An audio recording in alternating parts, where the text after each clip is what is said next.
सबसे ज़्यादा दुख आपको मैं पूछना चाहूँगा कि ये जो इतना अच्छा सम्मेलन हुआ है, इससे सबसे ज़्यादा दुख किसको है?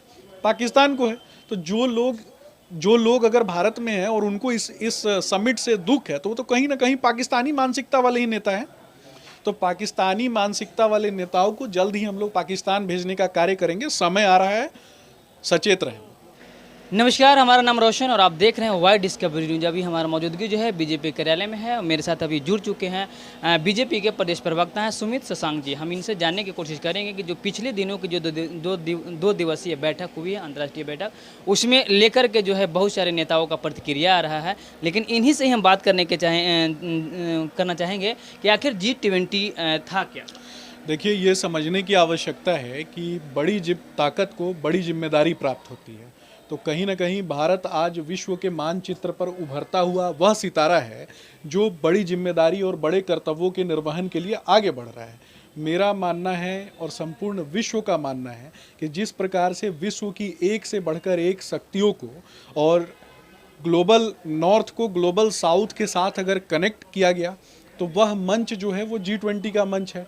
और कैसे ग्लोबल साउथ और ग्लोबल वेस्ट के नॉर्थ के जो मंच हैं, उनको एकत्रित करते हुए विभिन्न मुद्दों पर जो भी राष्ट्र एक दूसरे के साथ नहीं थे, वैसे राष्ट्रों को भी एक साथ लाने का अगर कार्य किया गया, तो यह G20 के माध्यम से किया गया।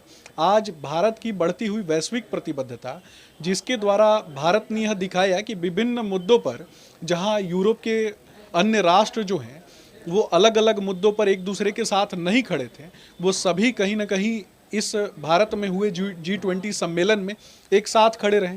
इसका स्पष्ट रूप से मैं आपको एक प्रमाण दूंगा कि रूस और यूक्रेन का युद्ध, इस मुद्दे पर इस G20 सम्मेलन में बात हुई। जहां एक तरफ बाली में हुए सम्मेलन में आपने देखा होगा कि G20 का जब बाली में सम्मेलन हुआ, तो बाली में हुए सम्मेलन में 2 पैराग्राफ को शामिल किया गया था रूस और यूक्रेन के मुद्दे पर, परंतु इस सम्मेलन में 7 पैराग्राफ को शामिल किया गया।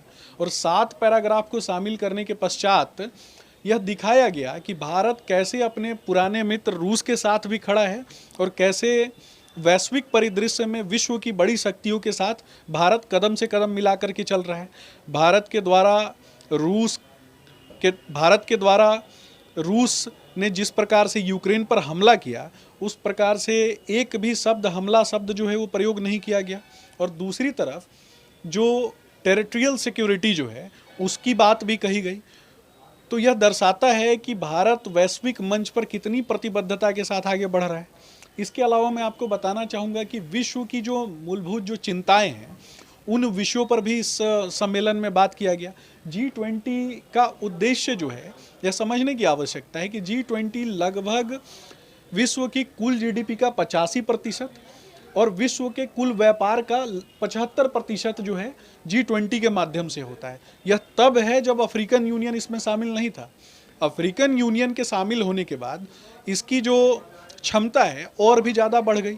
अफ्रीका में लगभग 55 राष्ट्रों का समूह, जो कि अफ्रीकन यूनियन के नाम से जाना जाता है, इसने चीन के द्वारा बढ़ते हुए औपनिवेशीकरण को समझा।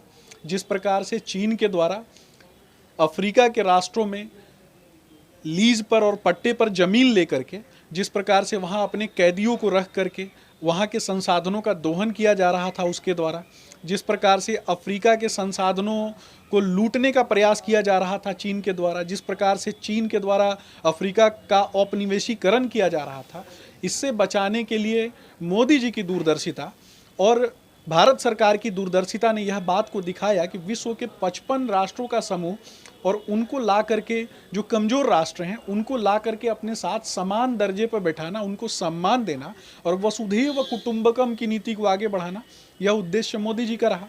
मैं आपको बताऊंगा कि इस मंच के माध्यम से, जैसे आपने देखा होगा कि खिलता हुआ कमल G20 के लोगों में, जैसे आपने देखा होगा कि वसुधैव कुटुंबकम का वाक्य जो है, ये भारतीय इंटीग्रिटी को दर्शाता है, भारत के सनातन संस्कृति, मान्यता, विचार, संस्कारों को दर्शाता है, one earth, one family, one future को दर्शाता है।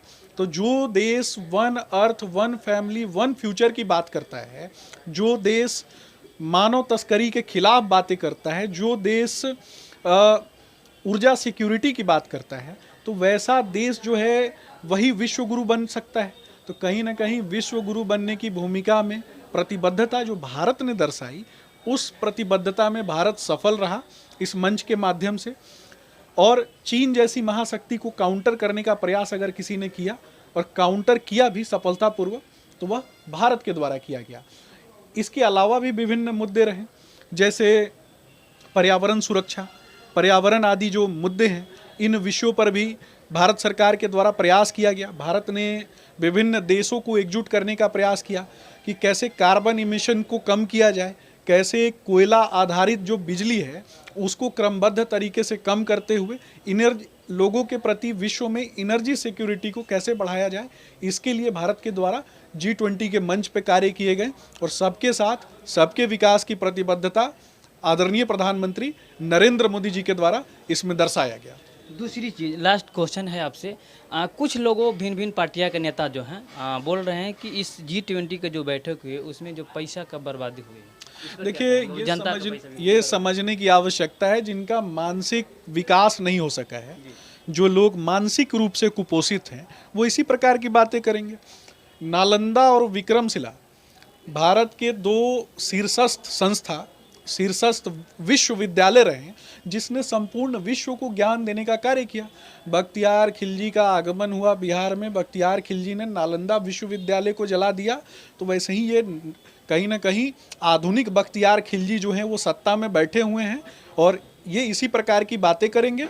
आधुनिक बख्तियार खिलजियों को लोग अच्छे तरीके से जानता है और इस प्रकार की बकवास बातें करने वाले से लोग सचेत हैं, देश सचेत है। मैं आपको बताना चाहूँगा कि नालंदा की जो तस्वीर वहाँ लगाई गई थी, पेंटिंग लगाई गई थी, ये संपूर्ण विश्व को यह दर्शाया गया, दिखाया गया कि ज्ञान की भूमि है भारत और ज्ञान की भूमि से ज्ञान उत्पन्न होता है। संपूर्ण विश्व को लोकतंत्र का पाठ पढ़ाने वाला प्रदेश है भारत और हम अपनी धरती को माँ मानते हैं, तो मातृभूमि की पूजा करते हैं, पंच तत्वों की पूजा करते हैं, सनातन मान्यताओं में विश्वास करने वाले लोग हैं। परंतु जो भी लोग इसका विरोध कर रहे हैं, ये लोग कहीं ना कहीं इनका दिमाग मति भ्रष्ट हो चुकी है। इन लोगों की पाकिस्तानी मानसिकता से ये लोग ग्रसित हैं।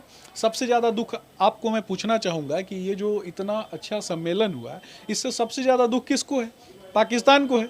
तो जो लोग अगर भारत में हैं और उनको इस समिट से दुख है, तो वो तो कहीं ना कहीं पाकिस्तानी मानसिकता वाले ही नेता हैं। तो पाकिस्तानी मानसिकता वाले नेताओं को जल्द ही हम लोग पाकिस्तान भेजने का कार्य करेंगे। समय आ रहा है, सचेत रहें। तो देख सकते हैं जिस तरह से G20 का जो बैठक हुई तो उससे बातें हुई हम सुमित शशांक जी से, जिन्होंने बताया कि इस तरह का जो भी भड़काऊ बयान दे रहे हैं वो पाकिस्तान के लोगों की तरह मानसिकता के हैं और जल्द ही हम उनको पाकिस्तान भेजने का काम कर रहे हैं।